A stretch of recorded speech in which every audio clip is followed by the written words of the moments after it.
does propaganda work? General, snap, propaganda. Let's have a look at Theresa May and her husband on the One Show. I presume, when I went on there recently, I went on there to seem like I was nice, and I hope I did. Let's see if they seem nice, and if they are nice, should we let them rampage through the world in charge of our government? Who knows? Let's see. It was their first joint television interview.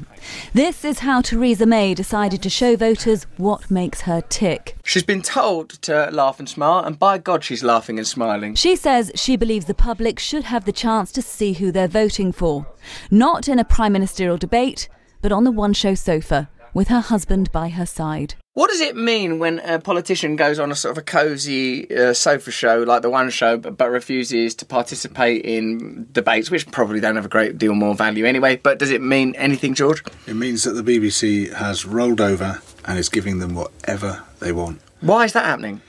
The BBC is terrified. It's been disciplined. And the Tories have threatened it again and again. We'll take your licence fee away unless you become the broadcasting company we want you to be. And they've become that thing. And they've just given up any pretence of objectivity. And I'm not just talking about Labour versus Conservatives, so there's plenty of issues there as well.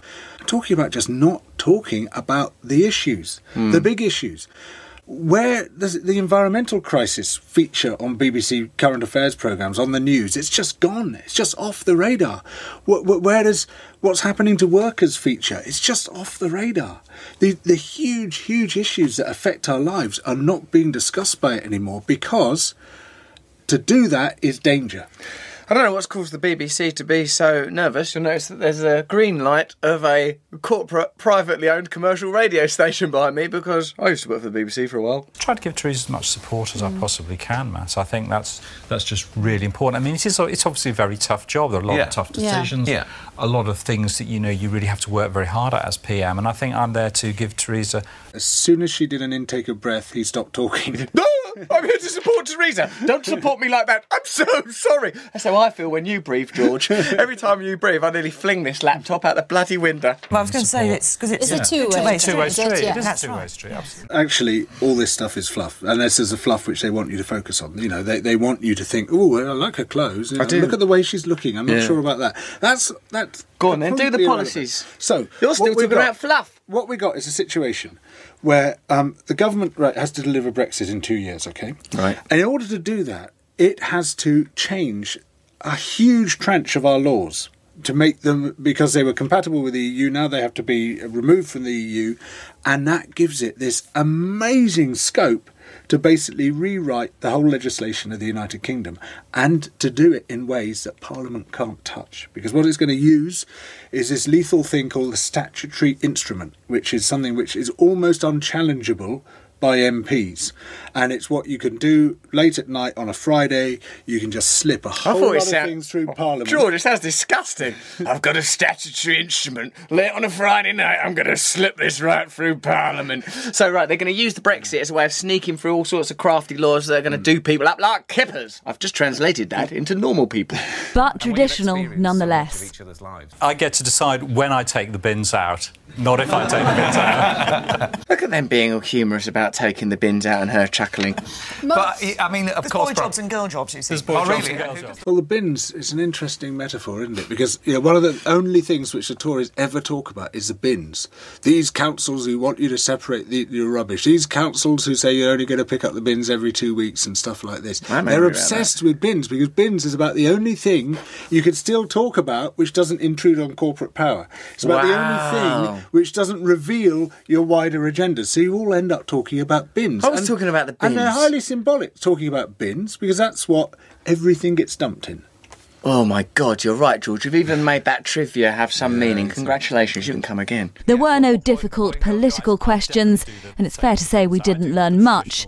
But this was a rare opportunity to hear from him and to see them together. This is the trivialisation of politics, which to some degree we're participating in with my sort of a glib commentary. But, George, you're saying something very important is happening now. There's a general election which is kind of like a power grab, which is going to be used to consolidate massive power, that these statutory instruments are going to be used to do all sorts of Friday night slip-me-ups, to give even more power to the most powerful people in the world, to help them avoid regulation and taxation. So what may seem like a friendly little interview on the One Show is actually possibly totalitarianism in a nice jacket. What we're going to see, if they get in, and my belief is we have to do everything we can to stop them getting in, however difficult that now looks, is basically just rip up the social contract. The social contract's pretty frayed and worn as it is in this country, where democracy is a bit of a dead letter already, but it's going to just become something that we look back with fondness to. As, that was the days when politicians actually had to in some way respond to the people, only a little bit, but they had to respond to the people. Now they can just do whatever they want. And if she gets a big majority, whether she gets a big majority or not, if she gets any majority, she's just going to be able to drive all this stuff through Parliament. And what she's going to be able to say is, it's a rush. We've got to get Brexit finished in 2 years. So we can't hang around with all this ridiculous voting business and debating business. I've got to say, that's for the birds, that stuff. We've just got to push this through and get to the end of it. And if that means we have to break a few eggs to make the omelette, well, tough. So, if the Tories win by a significant majority, if the Tories win at all, the social contract will be torn up and thrown away, and all you'll be deciding is which bin it gets thrown into and when you'll be taking it out. That is some true news with George Monbiot and me, Russell Brand. Think before you take pap down your eye holes. If you want to know more about this, you can listen to Under the Skin with me and George, where we go into these stories in a lot more detail, don't we, George? Yeah. Enough detail for you? Because you do like detail, don't you? We spent an hour on it. I think that would be too much bloody detail. No, it's a good podcast, isn't it? True News. Subscribe here. Thank you.